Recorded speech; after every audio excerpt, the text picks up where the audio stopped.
ನಾನು ನಿಮ್ಮ ಪ್ರೀತಿಯ ಶ್ರೀಶಂಕರ ಅಂಕನಶೆಟ್ಟಿಪುರ. ನನ್ನ ಕವಿತೆಯ ಶೀರ್ಷಿಕೆ ಆ ಕಾಲವೇ ಚೆನ್ನಾಗಿತ್ತು. ಆ ಕಾಲವೇ ಚೆನ್ನಾಗಿತ್ತು, ಅದು ನಮಗೆ ಸುವರ್ಣ ಯುಗವೇ ಆಗಿತ್ತು. ಬಸ್ಸಿನೊಳಗೆ ದಿನಪತ್ರಿಕೆಗಳು ಮಾರಾಟವಾಗುತ್ತಿದ್ದವು. ಊರಿಗೊಂದು ಬಸ್ಸಾದರೂ ಎಲ್ಲೆಂದರಲ್ಲಿ ಬಸ್ಸು ನಿಲ್ಲಿಸಿ ಹತ್ತಿಸಿಕೊಳ್ಳುತ್ತಿದ್ದವು. ನೂಕು ನುಗ್ಗಲಿಲ್ಲದೆ ಸೀಟು ಸಿಗುತ್ತಿತ್ತು. ಸೈಕಲ್ಗಳು ಬಾಡಿಗೆಗೆ ದೊರೆಯುತ್ತಿತ್ತು. ಆ ಕಾರಣ ನಾವುಗಳು ಪಂಚರ್ ಹಾಕುವುದನ್ನು ಕಲಿತಿದ್ದೆವು.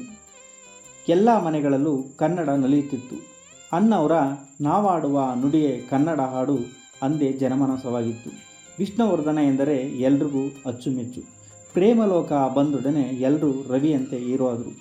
ಬಾನುಲಿ ರೇಡಿಯೋಗಳಲ್ಲಿ ನಾಟಕಗಳನ್ನು ಕೇಳಿ ಖುಷಿಪಡುತ್ತಿದ್ದವು. ಡಿಡಿ ಒಂದರ ರಸಮಂಜರಿ ಕಾರ್ಯಕ್ರಮ ಎಲ್ಲರನ್ನೂ ಒಟ್ಟುಗೂಡಿಸಿ ಕೂರಿಸಿತ್ತು. ಕ್ರಿಕೆಟ್ನಲ್ಲಿ ವೆಸ್ಟ್ ಇಂಡೀಸ್ನ ಸೋಲಿಸಿದವರೇ ಇಲ್ಲ. ಹಾಯ್ ಬೆಂಗಳೂರು, ಲಂಕೇಶ್ ಪತ್ರಿಕೆಗಳು ವಿಚಾರ ಮುಟ್ಟಿಸುತ್ತಿದ್ದವು.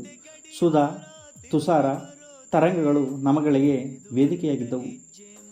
ನಾವೆಲ್ಲರೂ ಸರ್ಕಾರಿ ಶಾಲೆಗಳಲ್ಲಿಯೇ ಓದಿದೆವು. ನಮ್ಮ ಶಿಕ್ಷಕರುಗಳು ಶಿಸ್ತನ್ನೇ ಕಲಿಸಿಕೊಟ್ಟಿದ್ದರೂ ನಮಗೆ ಸಮತೆಯನ್ನೇ ಬೋಧಿಸಿದ್ದರು.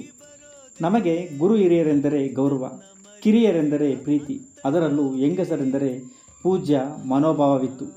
ಆಗ ಖಾಲಿಯಾದ ರಸ್ತೆಯಲ್ಲಿ ಯಾವಾಗಲಾದರೊಮ್ಮೆ ಒಂದೋ ಎರಡೋ ವಾಹನ ಚಲಿಸುತ್ತಿತ್ತು.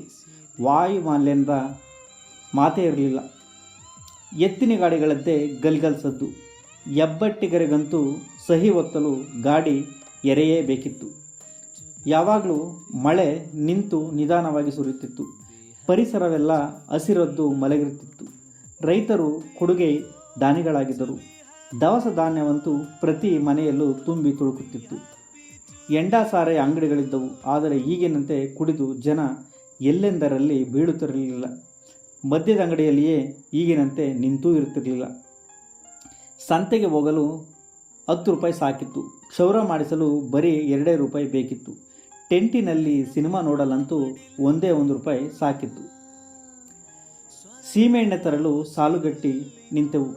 ಬುಡ್ಡಿ ದೀಪಕ್ಕೆ ಸಾರಾಯಿ ಬಾಟ್ಲಿಯೇ ಬೇಕಿತ್ತು. ಬತ್ತಿಗೆ ಯಾರದೋ ಬಟ್ಟೆ ಅರಿಯಲೇಬೇಕಿತ್ತು.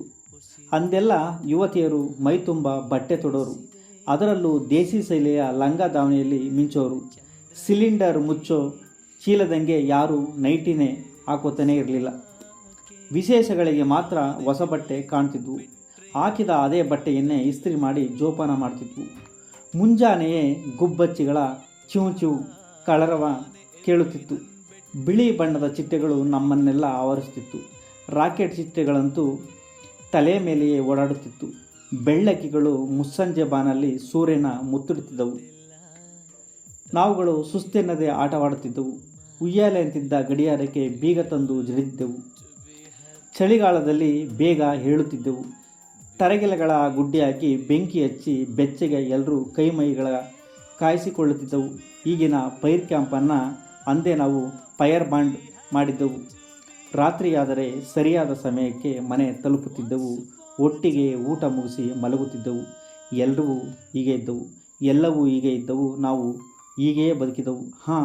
ಒಟ್ಟಾರೆ ಹೇಳಬೇಕೆಂದರೆ ಆ ಕಾಲವೇ ಚೆನ್ನಾಗಿತ್ತು. ಅದೇ ನಮಗೆ ಸುವರ್ಣ ಯುಗವೇ ಆಗಿತ್ತು. ಎಲ್ರಿಗೂ ಧನ್ಯವಾದಗಳು.